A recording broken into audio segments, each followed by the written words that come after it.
My wife started complaining that our life had become too boring and predictable. Instead of working through it with me, she secretly invited her ex to spice things up behind my back. Suspecting something was wrong, I set up a listening device. That's how I caught undeniable evidence of her cheating and exposed the full truth. I always thought of myself as just a regular guy. My name is Lucas, I'm 34, working as an engineer for a private firm, and most of my life, I only dreamed about one thing: a loving wife, two kids, a peaceful house in the countryside. And it seemed like everything came true. My wife Emily is now 30, and we have two sons. The older one is 3, the younger one is a year and a half. We were building a new house, working hard, raising our kids, and I thought everything was fine. Until the moment when Emily suddenly stopped kissing me goodbye. It seemed like such a small thing, but a cold knot settled in my chest. At first I blamed it on exhaustion, little kids, the daily grind, work. But the weeks turned into months and slowly everything disappeared. The touches, the evening conversations, even the simple desire to laugh together. I tried to understand what was happening. One night after the kids fell asleep, I sat across from her and asked, "Why? What did I do wrong?"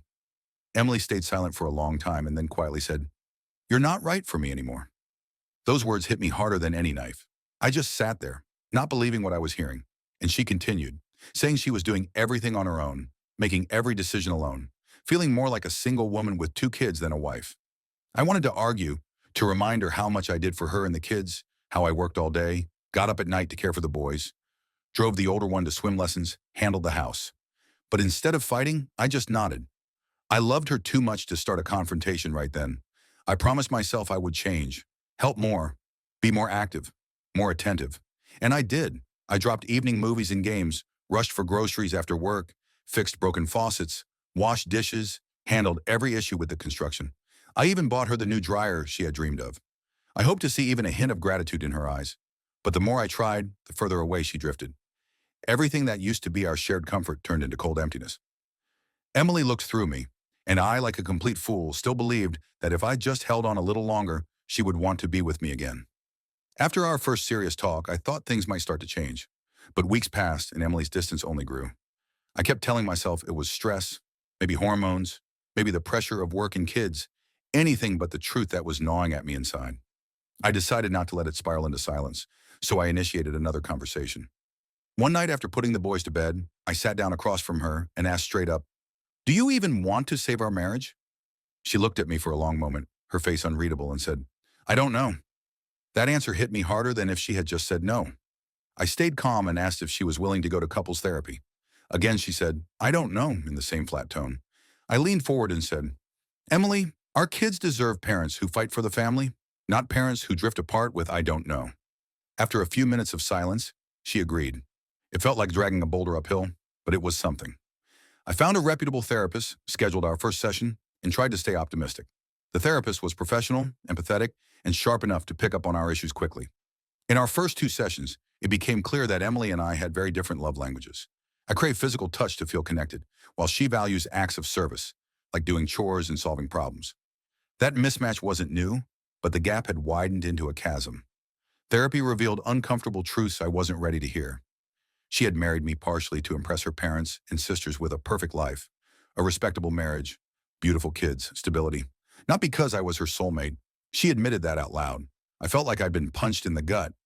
Still, I tried to hold on. I believed that marriages have seasons, and maybe this was just a brutal winter. I pushed us to keep attending therapy. I booked the appointments. I reminded her. But I could see in her body language, the way she barely looked at me in sessions, that her heart wasn't in it. When the therapist gently suggested that sleeping separately was damaging both our connection and our children's sense of family, I rushed to buy a small bed and set it up in our room next to hers. I thought proximity might help. I thought effort might fix it. But no matter how hard I tried, the woman I loved kept slipping further and further away, like trying to hold water in my hands. I was desperate, but I wasn't ready to give up. Not yet. The real shift came a few weeks later when I noticed something strange. One evening after putting the boys to bed, I passed by Emily's laptop left open on the dining table. A message notification popped up on the screen. I wasn't trying to spy, but my eyes caught one phrase I couldn't ignore. "I miss the way you made me feel." My stomach dropped. I sat there frozen, staring at the screen, heart pounding so loudly it drowned out everything else. The message was from her ex-boyfriend, the one she had once claimed was ancient history. Rage and disbelief fought for dominance inside me, But I didn't explode. Not yet. I closed the laptop quietly and went to our room, lying awake half the night, staring at the ceiling, trying to figure out what to do. The next morning, I pretended everything was normal while a storm brewed inside me. After work, I bought a small voice-activated recorder, the kind barely bigger than a thumb drive. I hated myself for it, but my gut told me the truth was uglier than anything I wanted to believe. I hid the recorder in our car, the vehicle Emily usually used when she went to work or errands. I told myself it was just precaution, that maybe I was paranoid, but a deeper part of me already knew. 3 days later, while Emily was putting the boys to sleep, I retrieved the recorder and plugged it into my laptop, my hands trembling so badly it took 3 tries to insert the USB. When the first recording started to play, it confirmed every nightmare I had tried to deny. She had called him. Not just called, laughing, flirting, reminiscing about old times, about things they used to do together, things she hadn't even laughed about with me in years. Then she said it, clear as a bell. I can't stop thinking about being with you again. My breath caught. I listened to the entire hour-long conversation, my face burning with humiliation, with grief so heavy it felt like drowning. There were jokes about meeting up, about planning a trip together, about her missing his touch. It wasn't just emotional cheating. It was a full betrayal of everything I thought we had. I sat there staring at the laptop screen long after the audio ended, my body numb, my mind a battlefield of rage, sorrow, and exhaustion. I finally knew. It wasn't depression. It wasn't stress. It was him. It had always been him. And now I had proof. Real proof. It broke something in me that night. I knew nothing would ever be the same again. I didn't confront Emily right away. Something inside me shifted after listening to that recording. I realized this wasn't just about anger anymore. It was about control. If I exploded too soon, I would lose every advantage. So I stayed silent, colder than ice, treating her with a politeness so sharp it could cut. She seemed to sense something was wrong, but didn't push. Meanwhile, I met with a divorce lawyer. I explained everything. The emotional affair, the proof, the kids, the unfinished house. The lawyer listened carefully and said something that stuck with me. You only get one shot to set the terms right. Don't waste it on emotions. So I followed his advice. Over the next few weeks, I documented everything. Every cold shoulder from Emily. Every night she locked herself away in the guest room. Every time she canceled our couples therapy session with some vague excuse. I even recorded a few more calls when she used the car, each one piling up evidence like bricks in a wall I was building between us. Meanwhile, Emily floated through the house like a ghost, her smiles forced, her energy brittle. I noticed she spent more time texting, her face lighting up in ways I hadn't seen in months, but never when she looked at me. The distance between us became a canyon. Even our boys started to notice. My 3-year-old asked one night, "Daddy, why doesn't Mommy hug you anymore?" I couldn't answer. I just hugged him tighter and promised myself he would never grow up thinking that kind of marriage was normal. Then about a month after the first recording, Emily dropped a bombshell. She announced she needed a weekend away to clear her head and visit some friends from college. She packed a small suitcase with a nervous smile and kissed the boys goodbye like she was going on a quick grocery run, not disappearing for 2 days. I didn't say anything. I just nodded, watched her drive away, and immediately checked the car's GPS history. It took her straight toward the city where her ex-boyfriend lived. My chest tightened, but I forced myself to stay calm. I needed her to cross a line so clear it couldn't be denied, even by her family or our future in court. That night, I barely slept. I lay awake staring at the empty side of the bed, thinking about all the ways she had already left me long before she ever packed that suitcase. This wasn't a marriage anymore. It was an illusion, and illusions don't survive reality for long. Emily returned Sunday night, acting like nothing had happened. She kissed the boys, asked about their weekend, laughed a little too loudly at cartoons on TV. She barely glanced at me. I watched her from the kitchen doorway, my heart hollow. She wasn't even trying to hide it anymore. On Monday, after she left for work, I checked the hidden recorder I had placed in the car before she left. The audio was crystal clear. She had met him. There was laughter, soft whispers, a sickening intimacy in their voices. I heard her say she missed him, that she wished things were simpler, that she hated lying but couldn't help it. Then there were kisses, unmistakable. She told him she couldn't stay long this time, but maybe next time. I listened until my hands shook. The decision was made. No more hesitation, no more second chances. I spent that afternoon gathering all the documents I needed. Financial statements, messages, audio files. I made copies of everything and locked them away. That night, when Emily came home, I didn't greet her. I stayed silent as she floated through the house like a stranger. For the boys' sake, I played normal. But inside, I was already gone. 2 days later, I scheduled a meeting with my lawyer. We prepared the first official divorce papers. We also crafted a letter informing Emily of my awareness of her affair and my intention to file for divorce on grounds of infidelity and emotional abandonment. I wouldn't go quietly. I would fight for my sons, for a fair division of property, for my dignity. Meanwhile, Emily kept pretending. She even suggested we take the boys on a family outing the next weekend. I agreed, all smiles and politeness, because I needed her to stay blind to what was coming. Every day that passed was a day closer to freedom, but it didn't make the pain easier. It burned in my chest every time she laughed at her phone, every time she brushed past me like I didn't exist. Watching her pretend made me feel sick, but it also hardened something inside me. The man she betrayed was dead. In his place was someone she had never met, someone who would never beg for scraps again. The day I handed Emily the letter, she looked at me as if I had slapped her. She opened the envelope with trembling fingers, scanned the words, and then stared at me in disbelief. "You can't be serious," she whispered. I stayed silent. She crumpled the paper in her hand, her face turning red. "We can fix this. It's just a rough patch." I almost laughed. After everything, she still thought she could talk her way out. I told her calmly that the decision was final, that I would not live another day being second to anyone. She cried then, real tears streaming down her face, begging me to think of the kids, to remember the good times. I thought of our sons and my heart wrenched, but I didn't waver. I packed a small bag and left that evening, moving into a friend's guest room until I could find my own place. The boys stayed with Emily for now. I would fight for shared custody soon, but for now I needed space. That night, alone in a strange bed, I replayed every moment from the past year, every cold glance, every excuse.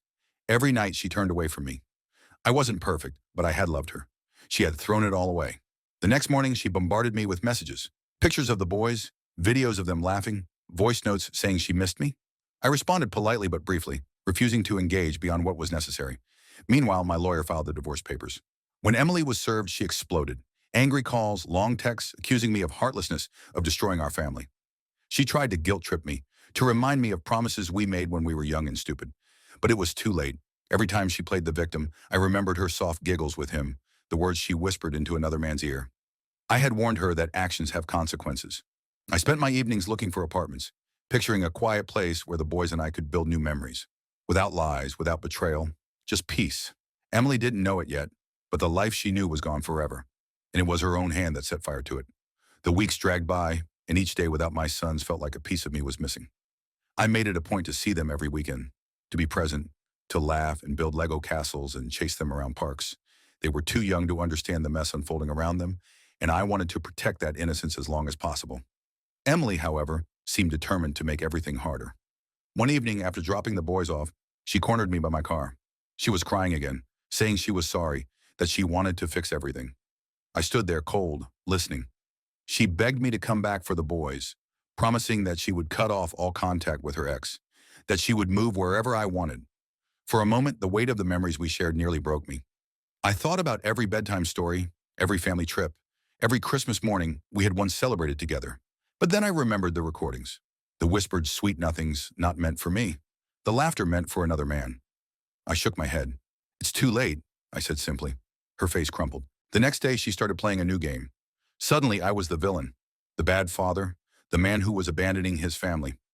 She told her family, her friends, anyone who would listen. It stung, not because I cared what they thought, but because I knew my boys would grow up hearing two different versions of the same story. Still, I kept my focus. I found a small but cozy apartment in the city, close to a good school and parks. I bought bunk beds, superhero sheets, and tiny toothbrushes.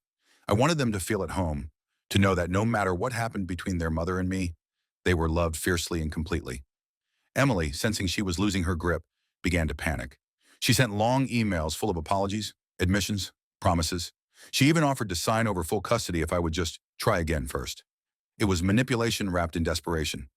I responded once, short and clear, no. I wasn't doing this dance anymore. She had made her choices. I was making mine.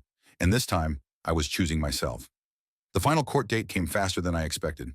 I stood there in a stiff suit, my palms sweating, even though the room was cool. Emily was on the other side, head bowed, dressed in soft pastels as if trying to look harmless. The judge asked the standard questions. Neither of us spoke much, just nodding or answering in flat, tired voices. When the divorce was granted, I felt an unexpected wave of calm wash over me. It was done. There would be no more late-night apologies, no more guilt trips, no more pretending that the pieces could somehow fit back together. I walked out of the courthouse into the pale afternoon sun and realized I could finally breathe again. Life didn't magically become easier overnight, but it became clearer. I threw myself into building a new rhythm with my boys. Every other weekend became our sacred time. We explored museums, built pillow forts, learned how to bake disastrous cookies that somehow always turned out edible. Slowly, I saw the fear fade from their eyes, replaced by the simple joy of being kids again. Emily tried once or twice more to reach out, carefully worded emails that I left unread. She stayed in her small town with her crumbling family support system. I stayed in the city, finding strength in creating a life that was ours alone. There were nights the loneliness gnawed at me, nights I stared at the ceiling, wondering if I had done the right thing. But every time my son hugged me tight and said, "I love you, Dad," I knew I had. I started dating again, cautiously, always putting my boys first. I learned to stop hiding the fact that I had children, because the right woman would love all three of us or none at all. Healing was not a straight line. There were setbacks, frustrations, moments of anger so pure it scared me. But there were also victories. The first time my youngest called my apartment home, the first time I laughed without guilt, the first time I realized I hadn't thought about Emily all day. I don't know what the future holds. Maybe one day I'll find someone who deserves the loyalty and love I used to waste on the wrong person. Or maybe it'll just be me and my boys, building a life out of broken pieces stronger than anything we had before. Either way, I'm not afraid anymore. I walked through hell and came out carrying the only two things that really mattered: